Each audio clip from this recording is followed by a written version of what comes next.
Good afternoon. Post-lunch session. I think not a great time for discussing quantum computing and deep AI, but I think looking at all of you, I think you're all very excited about knowing it, and I'm part of you. I'm completely a layman when it comes to quantum computing or a real AI in healthcare. So I'm sitting here only to ask questions which probably you would like to ask the panel. I want to have the opening remarks from both Ankit and Nagendra, as anyway Harsh had his opening comments in his keynote. Then we'll take the discussion forward. Thanks, Dr. So this topic of quantum AI and healthcare is the topic that my company really strives, because we have the biggest, pharma company as a customer and one of the biggest clinics. So the interesting part of quantum AI in healthcare is the data which healthcare produce, which is a classical data, and we can easily extract the quantum data. So the data itself is different here, and that process will enable the high quality healthcare. So let me stop there with that thing. Hello everyone, I'm Ankit, Chief Product Officer at Cure.ai, and we build AI algorithms and products around medical imaging. We started in 2016 thinking that, the entire founding team was a bunch of data scientists. We thought that we would design great algorithms, and that's it, like AI in healthcare. Little did we know that, the real challenges actually start after that. When you go to a remote site in Nigeria without internet, without electricity sometimes, it just doesn't suffice to have an algorithm. Like, how do you make it real, usable in reality is what, we realized back in 2019 and then have been working on in the last 5 years. Because, having a great algorithm which works on massive infrastructure on cloud is great. But little things does it work offline on a laptop or not?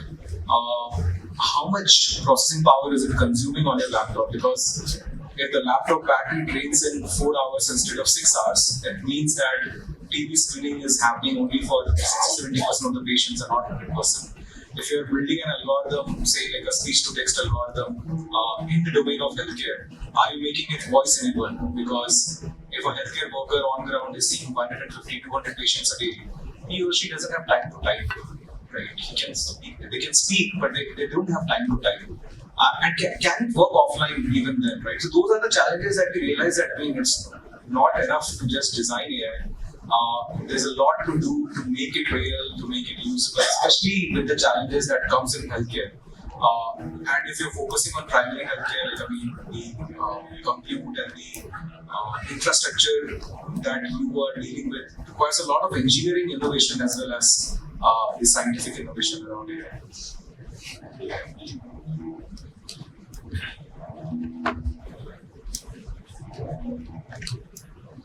Yeah, Ankit summarized a few points which I think were discussed even in the morning panels. You're talking about AI, you're talking about quantum computing, but what is the accessibility, what is the affordability of Indian context, particularly Indian rural context? If you are talking about some technological innovation which is not reaching out to the major part of the service seekers, then it doesn't make any sense. So when we had this discussion, we wanted to know how this technological innovation or this quantum computing, the power to actually analyze a lot of data, going to help the common man, the regular patient or the rural area healthcare. That's what I wanted to hear it from the panelists. Yeah, I think that's a great start. Firstly, we also need to break down the problem of AI applications into health. So the first stage, as someone said, is identifying the problem, then identifying the data set that's required to train the AI models. But then one should differentiate between the training and the inferencing. So the training is what obviously requires massive compute.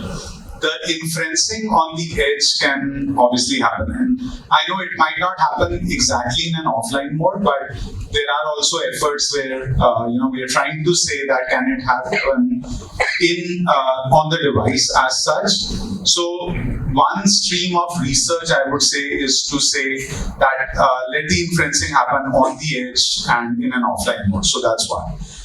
The second, I would say, innovation is just on the compute required for AI itself. So recently, for example, one of the best open models for health AI was released. It's in fact got the highest downloads on Hugging Face. So this is a model called MedGemma. It's a 27 billion model, which means that somebody can actually pick it up and fine tune it within 1 week on an edge 100 machine. So if innovation has to happen at the AI buildings level, then some of these models are coming. But of course, I will turn it over to Nagendra to tell us how this massive data at scale is being cleansed and utilized with the help of quantum. So that's your domain. So it's a good point.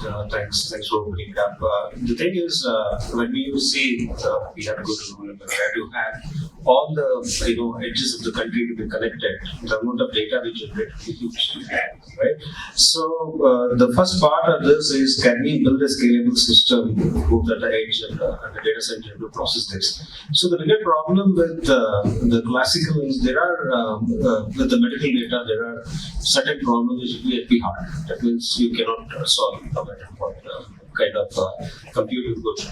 And people try to approximate it and they run huge amount of GPUs, right? So the future architecture, what we see for both data cleansing and also generating efficient model and generating data itself. So as Harsh suggested in his opening speech, like a model can consume as much as entire data in our planet Earth. Okay. So the problem is there is also a problem in some of the models where it gets saturated after the fourth version. Right. So the efficient data generation can also be done through quantum computing. So basically, we see that data center will get CPU, GPU, and then QPU in the hierarchy. Okay, the QPU will solve the hardest problem. The GPU will be limited to solving its own where it is very efficient, and CPU will do all the programming. So that's how we can actually address the data that comes from the edges of the country and the huge amount of data. Both all the 4 V's will be very high: velocity as well as variety and veracity and volume. Okay, so that's where quantum computer comes into the picture. And the last but not the least, architecting this hierarchy, which data to go to quantum. So we are working with two big problems. One is on the drug synthesis, drug discovery, as well as the clinical data. Okay, clinical data. The problem is once we reach certain stage of a solution, then it saturates with AI. Okay, because it will become NPR, and further we have to use some kind of a quantum computer to solve it. So, for example, if you look into the world's one of the best Cleveland Hospital, right? So they bought a quantum computer from IBM, which is $500 million. The reason they bought is to solve these hard problems in clinical trials. Okay, so with this three computing at the disposal, I think we can solve the problem with how does it affect the common man, right? By actually integrating in our central compute system, we can really provide good healthcare at rural level as well. That's what it is.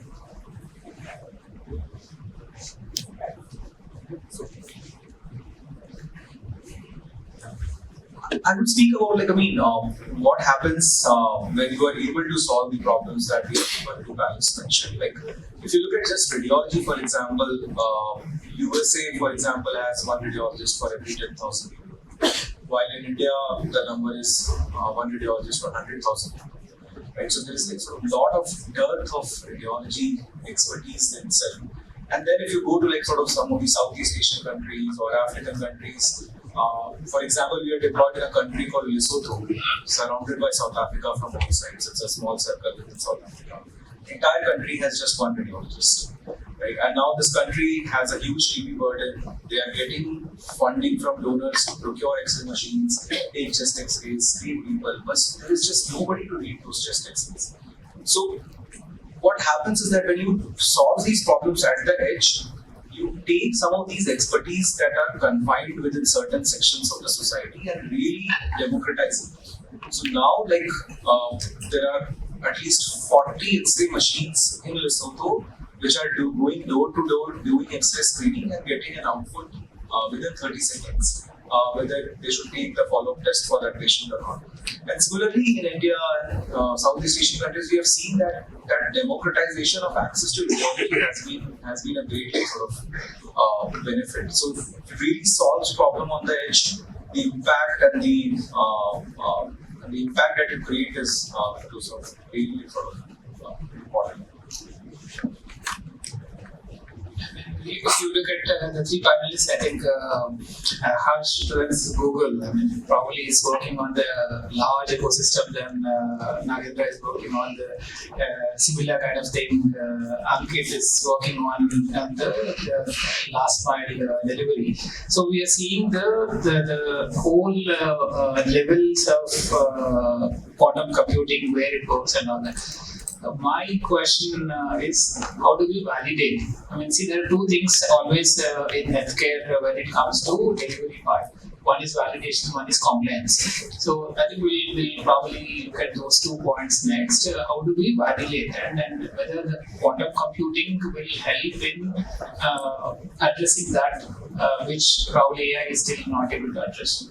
That's my question.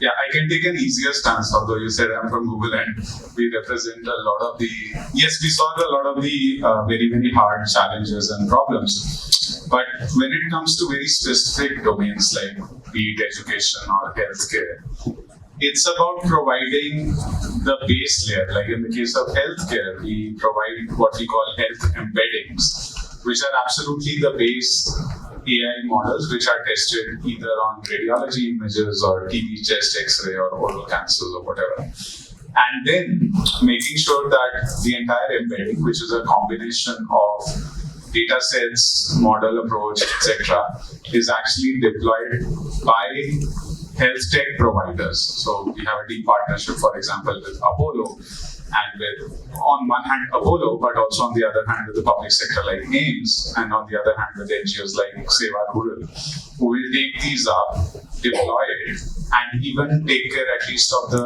regulatory aspect, like in a country like India or anywhere, we'd say, how is software a medical device? So the health tech providers are the best suited to take that AI and get the regulatory approvals and then deploy it on field. So that's an ecosystem play that allows for a technology provider to reach the last mile. Again, maybe Ankit can comment on how some companies develop their own stacks, some companies rely on other stacks. But again, that's to say from the technology innovation all the way to deployment and validation. Again, maybe on the quantum and deployment related problems. So there are two parts Dr. has asked. One is on the validation and the compliance. So if you look at the way AI is moving currently, and it is all Gen AI and LLMs and all, so the accuracy of these models are extremely low. Okay, so it may be like 40, 50, 60%. And that leads to non-compliance. If you want to go for any approval, they would see system calls like 6 nines, 99.99. Okay. So, to get to that stage, no matter how many GPUs you put, it's not possible. So, that is where quantum computing comes. So, there is a study, there's a white paper which says that accuracy of LLM can be improved by quantum computing. That's the first thing. Okay. Then it leads to mostly the simulation part and also combining the data aggregation plus simulation and showing that, okay, so this is valid or it is a high probability.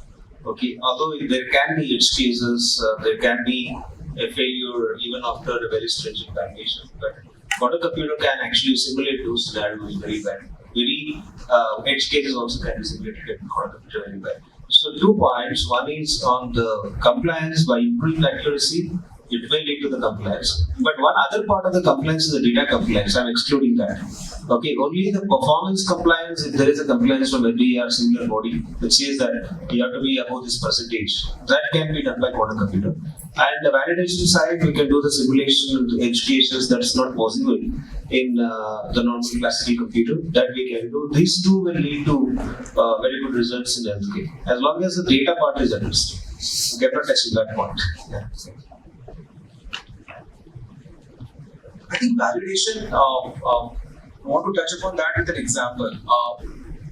In India or in any sort of growing nation, for the same disease condition, between men and women, a lot less women will reach the hospital. And even lesser women will reach the X-ray. Right? It's just access to healthcare is lesser for women in some of our societies. And that gets represented in the data set that you bring. So I remember the first version of our algorithm that we released for chest X-rays in 2017. The accuracies for certain diseases were very high for men but not for women. And then after some analysis, we realized that probably it's getting confused because of the breast shadow on the chest X-ray. And that's when it hit us that you have to sort of find techniques to overcome this data shortage. And while training with Gen AI, it's even more easier now. We can actually generate a lot of chest X-rays with peculiar things that say, for example, a finding in lower chest is getting obstructed by something, and you are struggling to identify that in some cases. You can actually generate hundreds of thousands of such images through Gen AI, and then use that synthetic data to retrain your algorithm. So, being aware of these biases and then being able to test them out is one thing. Second thing is, how do you sort of handle model drift? You might have trained your model, but the X-ray machines themselves are evolving, right? So how do you sort of notice that there is not a drift in the accuracies? So there, and every company does it in their own way. But what we do is that every day, 5% of the chest X-rays that are uploaded to our servers are being reread by radiologists to analyze sort of what is the difference between accuracies, and we track that every day.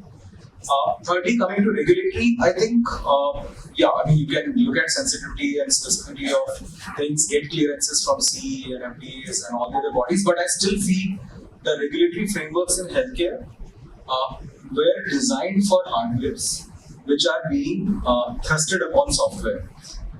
Because software or models can sort of change every month. But those regulatory frameworks and the process to get them are not designed that way.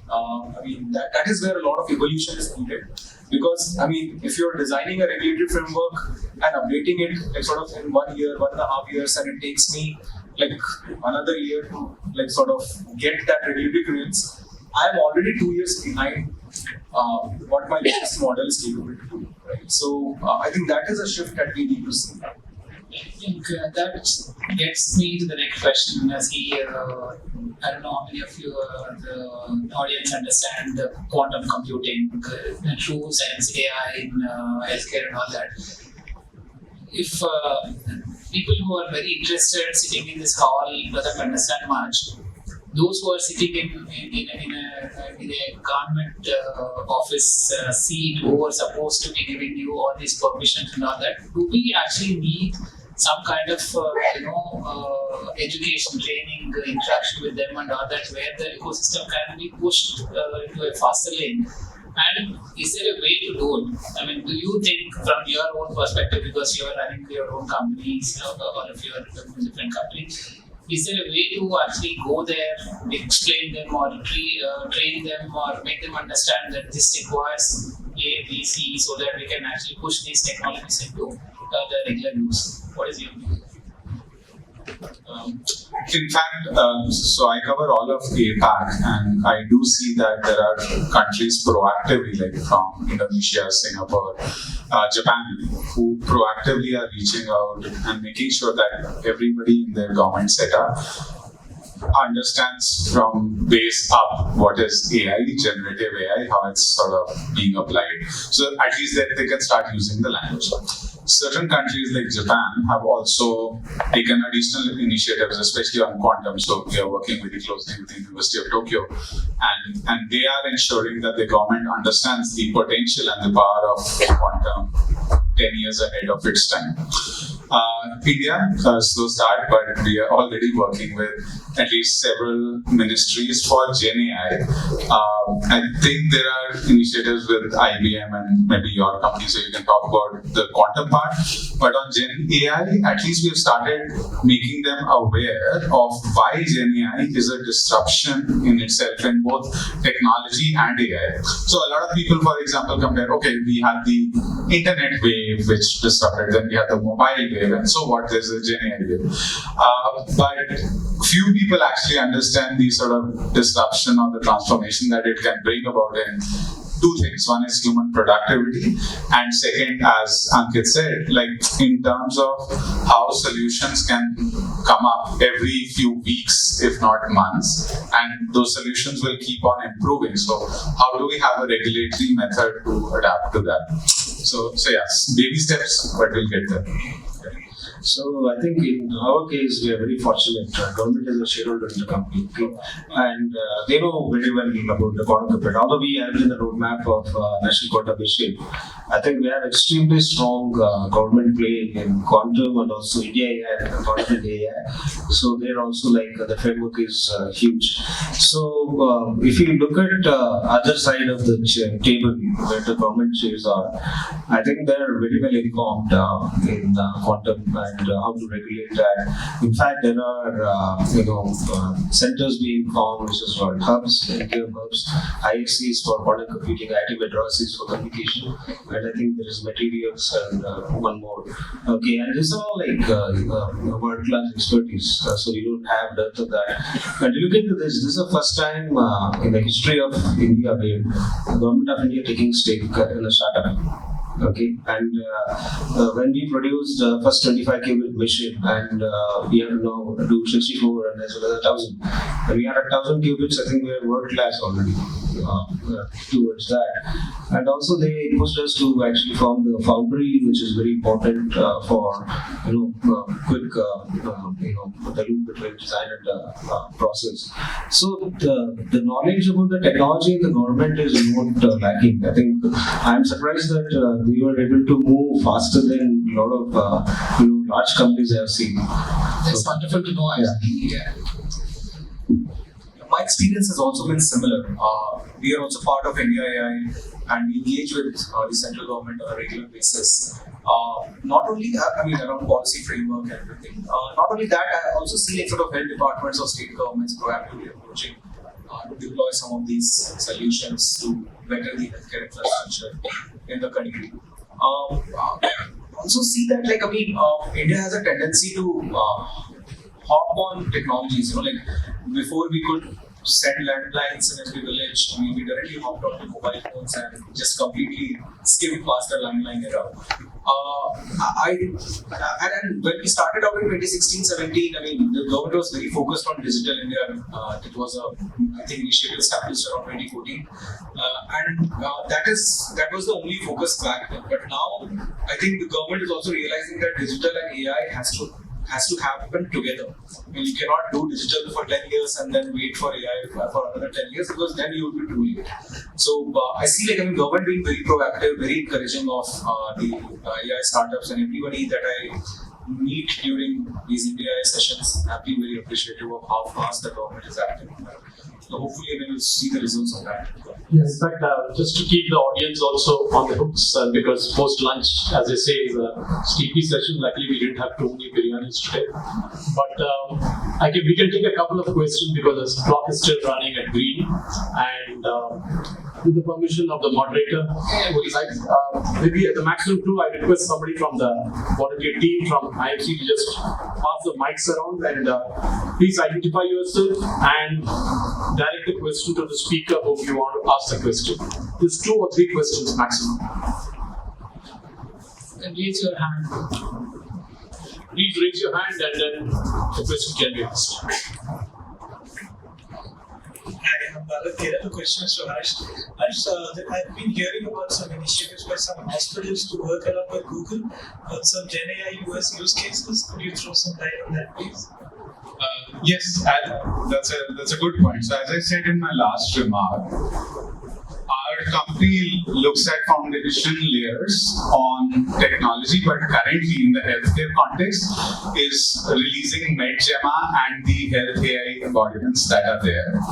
So today, Apollo, AIMS, some of the marquee institutes we are also working with JIPMER are able to pick these up and use the data sets which they own in their premise to fine-tune the models and deliver. So again, this is to solve so many problems of data not leaving the premises. Also, models being very, very inexpensive, and they can use a cloud provider of their choice. That is it. So it solves multiple problems that we are just empowering these. And then the last example I'll give quickly. So Google released like this big diabetic retinopathy model that was there called ADA. We didn't go to the market and said, hey, here's the AI.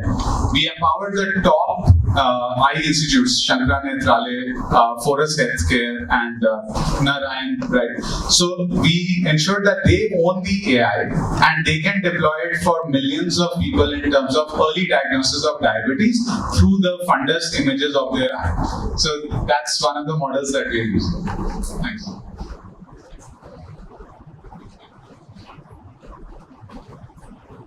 So I have a question. So I have a question. After your panel, we have another panel discussion on quantum IRA. So how many of you would like to do that? And I'm going to moderate it. So I would love that if you three are there, then it will be a proper jugalbandi argument. Okay? So my sincere request is please be here. Okay, and it's a fun. Okay. And the second thing, there's a request is that there are some 10 valuable prizes they should be won by you. So please make sure, whatever the form, you have a card. We are not looking for your mobile number or email ID. Drop your name and it will be announced. And also there's a FOXO longevity board. Please go and write your longevity goals that helps us to build certain application and tools. So, is there a way of using your notebook LM to make doctors learn better? Because they don't know much of genomics, they don't know much of molecular biology, and in the process, their curriculum is not changing. And is there a way of, because it explains very well. That's true. I have a 15-year-old preparing for Olympiads, and compared to 30 years ago where I struggled, he's obviously using the best AI tools. But answering your question, I think, yes, the curriculum needs to incorporate a lot of the AI tools, because today we can claim strongly that a student or a doctor or a training practitioner who uses AI versus who does not, the former is achieving a lot more better results in terms of learning. So the learning pedagogy sort of step by step is a lot better with AI. And this is not the era like 1.5, 2 years ago where teachers were like, okay, AI is used for copying homework so the kid won't learn or the doctor won't learn. I think definitely there is an effort towards that. And in the case of Notebook LM, as we speak, we are incorporating specific domains like financial and healthcare so that they will get a head start when they start using it besides their own material. So I found it explains my own paper better than I can explain. Wow, that's fantastic. That's actually is very remarkable, and I think it's the fastest way you can introduce doctors into new technology, learning technology, because courses will not change. It will take many years to change. Absolutely. Every engineer today is doing job of 100 to 1,000 engineers. Every doctor can potentially do the job of 100 doctors, which is what is the need of the hour. Absolutely. Thank you.